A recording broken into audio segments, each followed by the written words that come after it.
Luggage सीमित space भएको luggage हुन्छ, त्यो स्पेस धेरै कभर गर्यो सामानले भनेर भन्नु नि परेन। त्यहाँनिर तपाईँले एडजस्ट गर्न सक्नुहुन्छ कि अलिक ट्रिकी हुनु पऱ्यो बाटो भएर कहाँ कहाँ हाल्ने भन्ने कुरा। मैले चाहिँ औषधिहरू चाहिँ हाल्दिनँ, मैले धेरै मेडिसिनहरू बोकेको थिएँ होइन।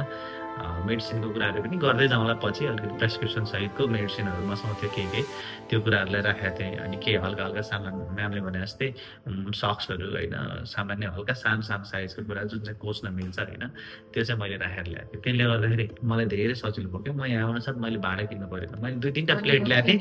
अलि ठुलो यत्रो साइजको हल्का भनेकै स्टिलको प्लेटहरू पाउँछ एकदम लाइट वेटको, त्यस्तो प्लेटहरू 2-3टा ल्याएको थिएँ। अनि त्यसकै चलाउने ल्याएको थिएँ होइन, जुन एकदमै कमजोर छ, बङ्गिहाल्ने खालको छ, तर एटलिस्ट मलाई केही दिनलाई काम चलाउनु चाहिँ भएको थियो क्या।